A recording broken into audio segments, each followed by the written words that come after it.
Now, if you don't have Brian Norman Jr. winning this fight, you are out of your mind. Now, Devin Haney versus Brian Norman Jr. is coming up November 22nd. We got like a month, literally 30 days before this insane, or less than 30 days before this insane fight comes to fruition. And there seems to be a bunch of doubters on Brian Norman's talent. Now, I don't know how you have that when Devin Haney had the snack debacle going on, and then he had like the drug testing, like he's trying to get out of the fight before it comes, and then a whole bunch, even Bill Haney was like, we're gonna pull out the fight if you don't do drug testing right now. I know you agreed in the contract to do drug testing on that date and time, but no, if you don't do it now, we're pulling out of the fight. These are clear excuses to not get the ass whooping that Brian Norman Jr. is going to put upon Devin Haney. But I digress. This fight's coming up, and let's just analyze these two talents now. If we're looking at Devin Haney, we can only go by his last fight.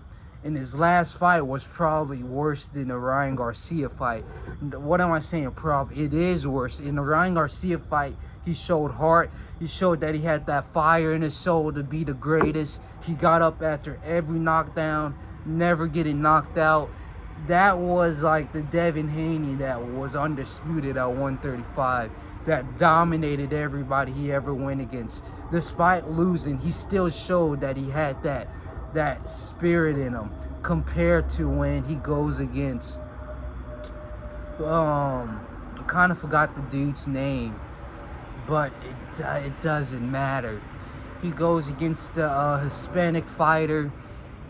He was a good fighter, or was back then a good fighter. But in that fight, he showed that he didn't have there was nothing to show. What I'm talking about.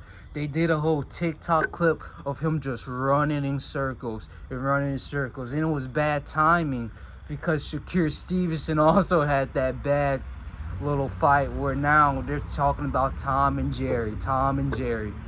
But somehow people believe that he's going to switch around that entire style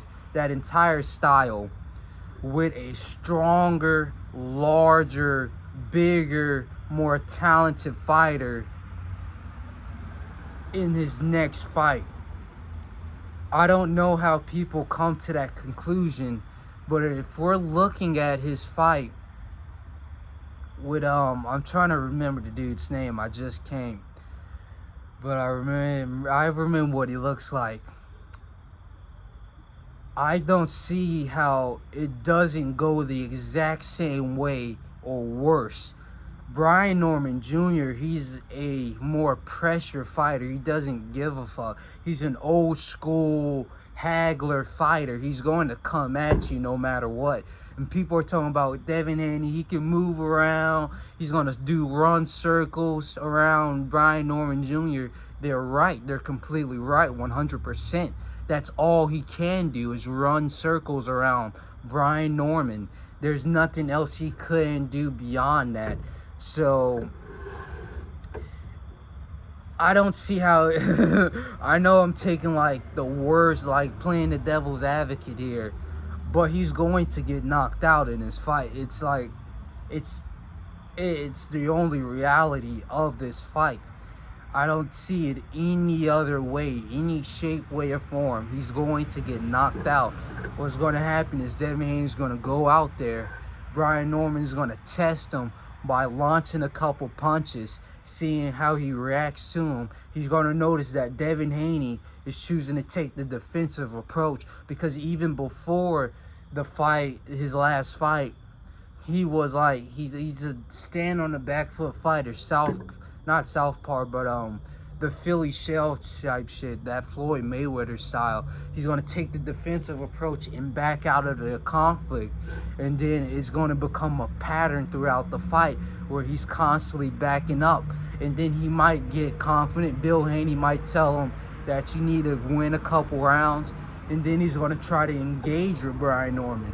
Brian Norman's going to invite the engagement. He might even take the approach like when he did with Jin Sasaki.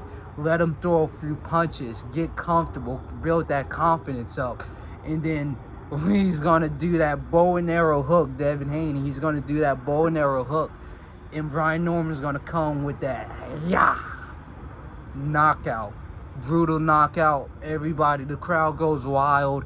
Everybody's talking about Devin Haney, undisputed best of 135, knocked out on the canvas at 147. He tried to touch the sun. He flew too close, and that was all she wrote. I don't see it any other way. But I guess I can start to try to take into account what the Devin Haney supporters are saying, that he's more talented. He went against a greater level of opponent. But that greater level of opponent was shorter than him, smaller than him. Devin Haney rehydrates to like 20 pounds after every single fight. And then not only that, they were like, some people can argue they were a little bit past their prime. Now Lomachenko wasn't. He was on time. But even in that fight, people felt as if Lomachenko won the fight. But we see what happens when Devin Haney goes against an opponent his same height or taller than him, his same size.